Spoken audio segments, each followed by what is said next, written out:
हा चोत्या त्या लोकांना शिक्षण देऊन आपल्या संस्कृतीचा खेळ कंडोबा करायला तयार झालाय. चला र चोत्याला धडा शिकूया. तुझ्या पदरात निखारा आलाय, तुला पदर बी जळू द्यायचं नाही आणि तो निखारा बी हिजू द्यायचा नाही.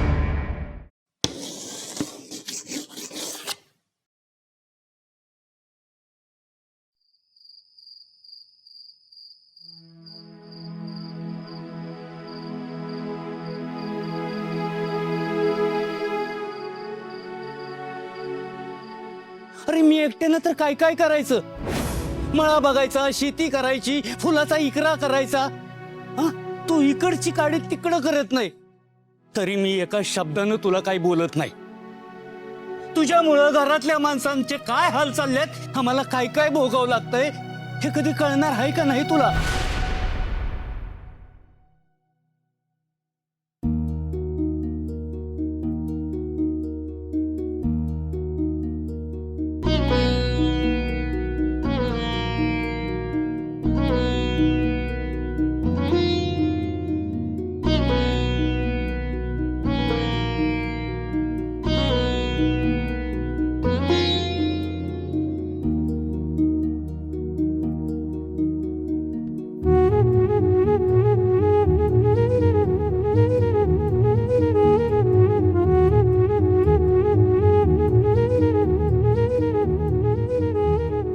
एवढ्या भावावर जीव आहे.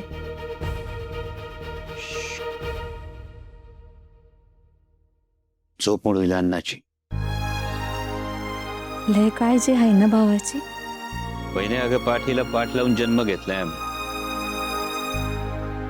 अण्णा माझ्यावर किती चिडला, किती रागावला ना, तरी मनात मायेचा ओलावा आहे त्याच्या. मगाशी मला म्हटला नरडीचा घोट घे माझ्या, म्हणजे आम्ही सुटलो तूही सुटला. त्याच्यात पण काळजी आहे माहितीये मला. हाय ना कबूल. मग आता ऐका, तुम्ही यासनी झोप लागावी म्हणून पाय दाबताय ना व, पण तुमच्यामुळे त्यांची झोप गायब झाली.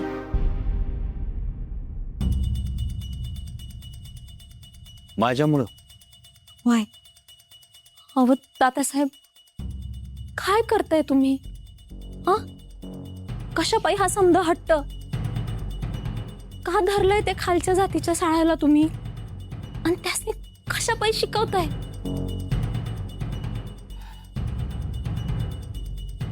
बहिणी माझं माझ्या कुटुंबावर, माझ्या अण्णावर जीवापाड प्रेम आहे. पण त्या प्रेमापोटी गोरगरिबांवर होणारा अन्याय नाही सहन करू शकत मी. मला काय बी समजत नाही तात्यासाहेब. अहो कशासाठी ही एवढी यातया? सुखाचा घास सोडून दुखाच्या मागं कशापायी पडताय तुम्ही? आणि ती लोक काय कोण? आपल्या नात्याचे हाय की गोत्याचे? वहिनी मला सांग, प्रत्येक गोष्ट काय फक्त नात्या गोत्यातल्या माणसांसाठीच करायची असते का? अगं त्या गोरगरिबांबरोबर त्यांच्या दुःखात उभा राहणारा कोण नाही, म्हणून मी उभा आहे. आणि मी ती माझी जबाबदारी समजतो माणूस म्हणून. तरी बी तात्यासाहेब एकदा विचार करावं तुम्ही. हवं तुमच्या भावाला लय काळजी लागून राहिली बघा तुमची.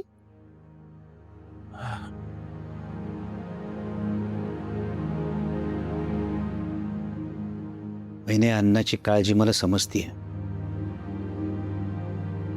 पण त्याच्याच बरोबर त्या अस्पृश्य लेकरांचं दुःख पण दिसतंय.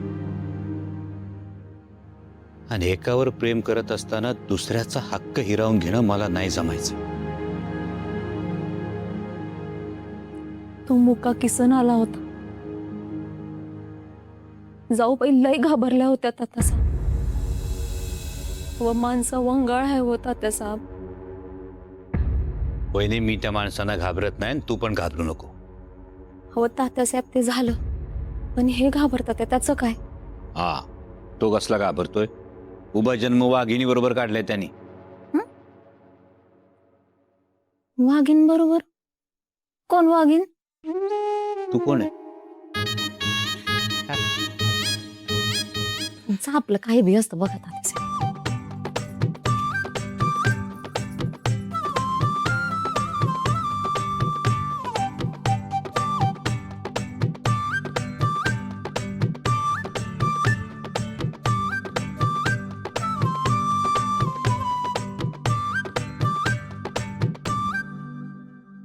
अजून कसे आले नाहीत?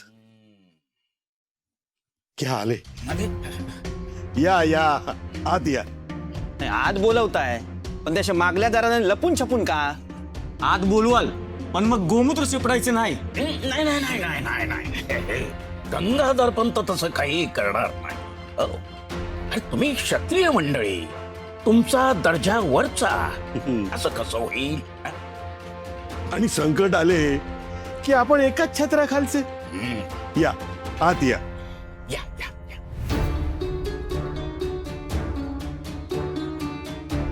या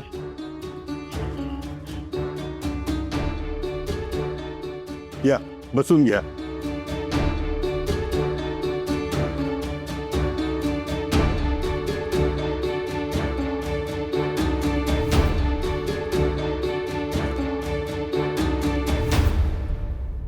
रामकृष्ण रे.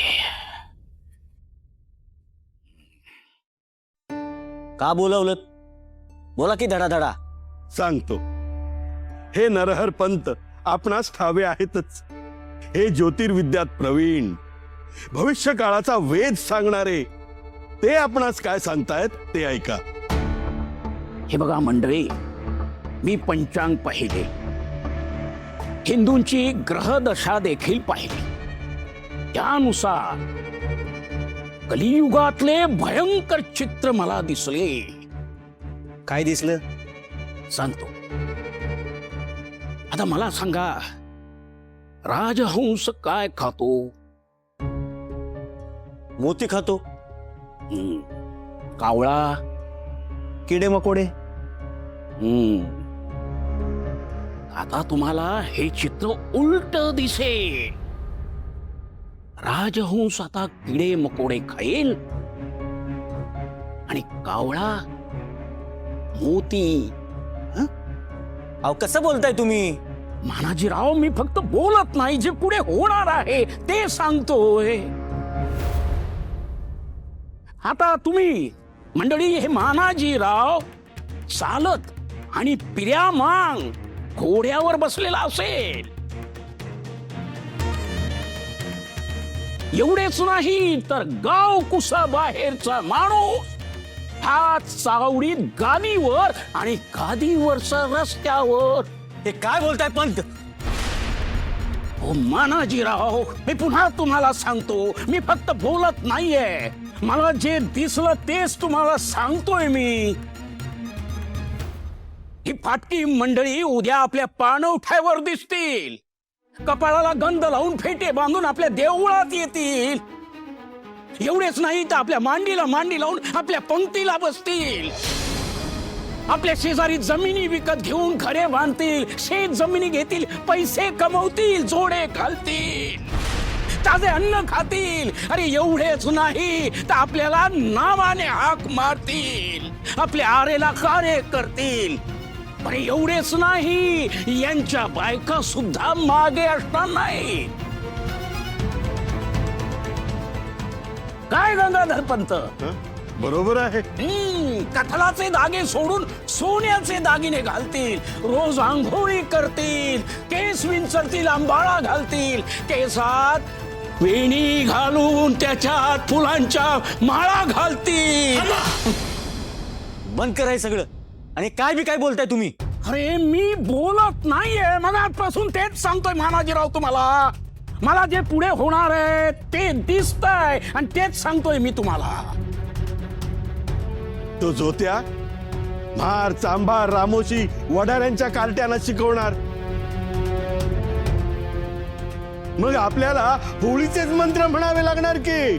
म्हणजे हो, म्हणजे होळी मंत्र नाही समजले? बोम बोम लायला लागेल आपल्याला.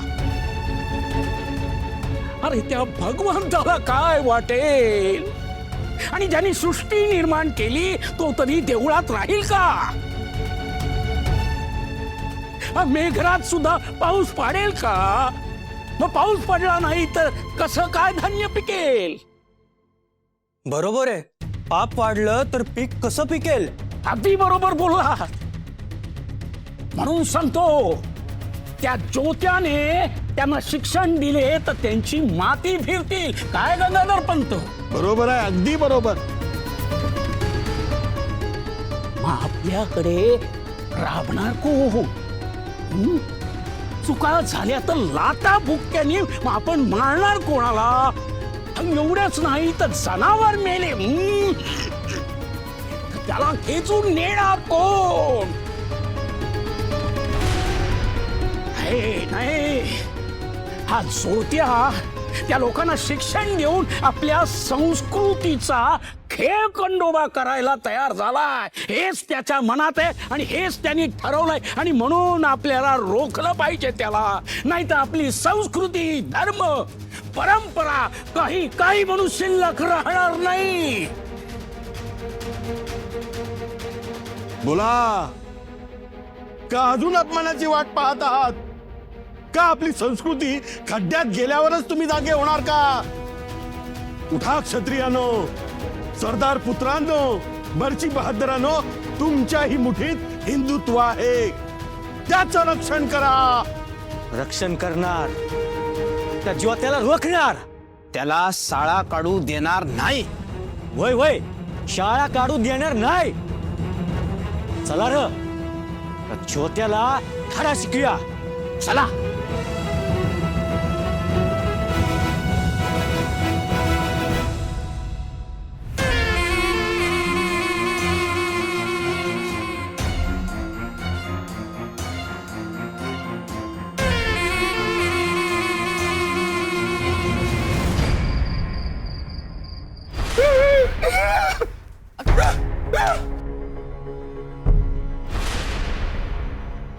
कीर्तनात माझ्या बरं गवळण म्हणायचा.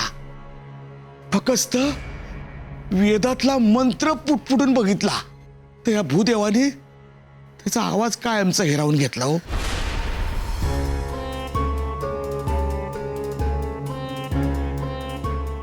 सावित्री, अगं काय झालं बाई एवढं दचकाया?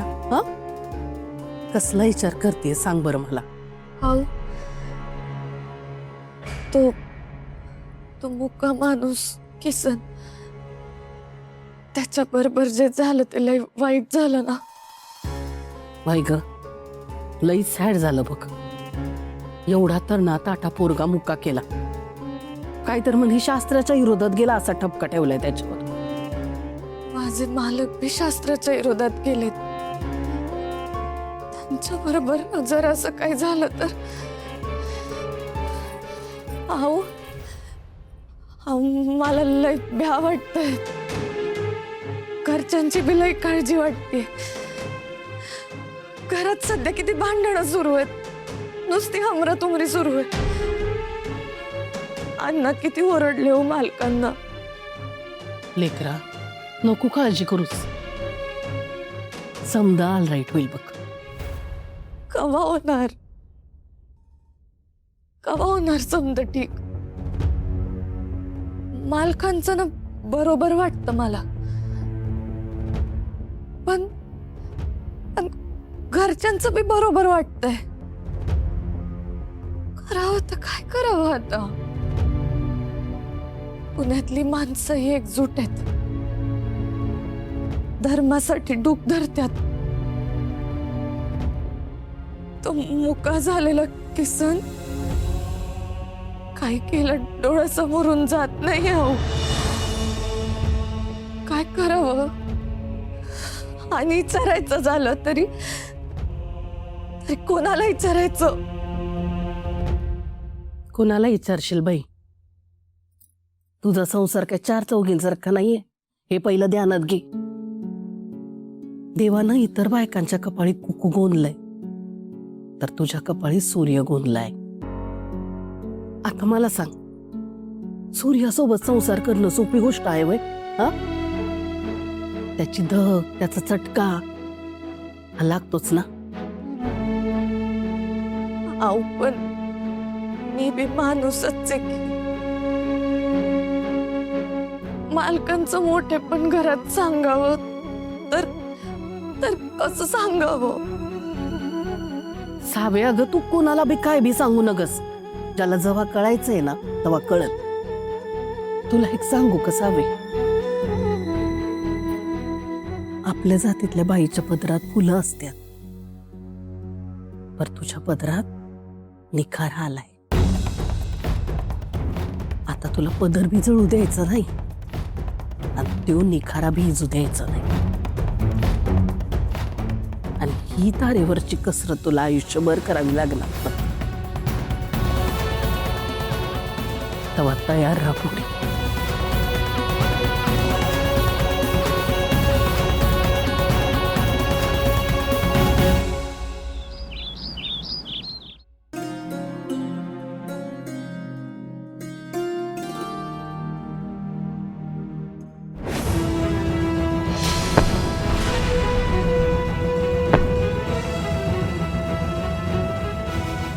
अहो झालं तरी काय? अहो देवाला जाणार होती फुलं. देवाचं नाव घेतो आणि देव धर्माविरोधात काम करतो. अहो पण झालंय तरी काय? होय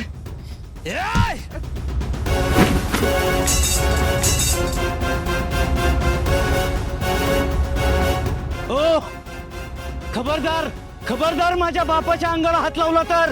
ए खबरदार म्हणतोस का रे माळगंडा? जातीवर जायचं नाही सांगून ठेवतोय. ए काय करणार आहे तू? हा काय करणार?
अरे बघताय काय? मारायला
गंगाधर पंत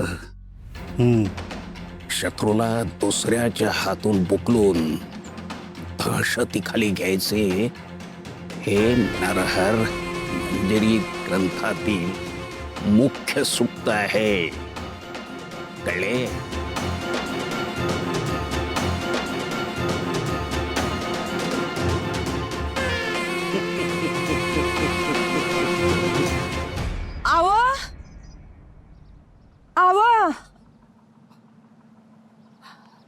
राजारामा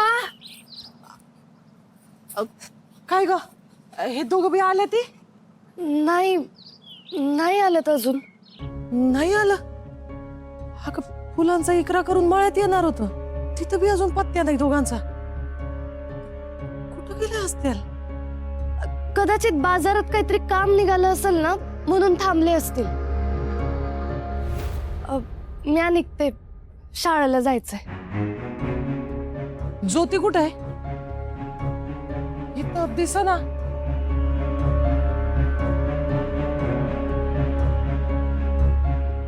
ते अगं बोल की पटकन, सांग की.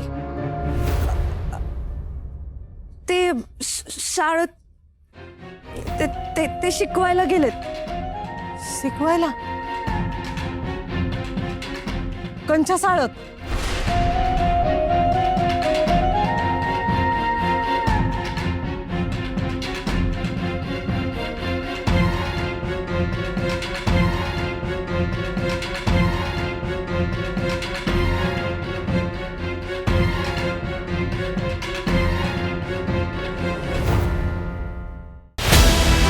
तो हात लावू नकस, हे सगळं तुमच्यामुळे व्हायला लागले. बंद करा तुमची शाळा. उठाला. अहो तुमच्या बापाला आणि भावाला रस्त्यावर पाडून मारलं या. बघा बघा कसा पळाला तुमचा पंतोजी. आता काय तुमचा पंतोजी शाळा शिकवायला येत नसतो या. पण आमचे पंतोजी पळपुटे नाही येत.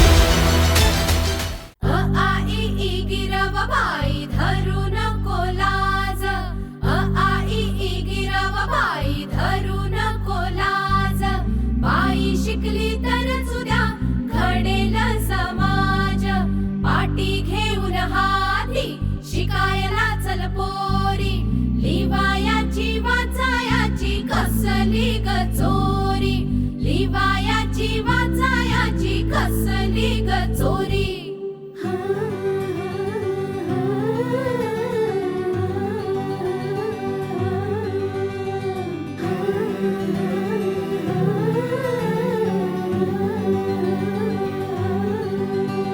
झुंजायाला बळा दिला, कष्टाला फळ दिलं, जिणसार उजळलं सावित्री माईनं. दार उघडलं बया, दार उघडलं, दार उघडलं बया.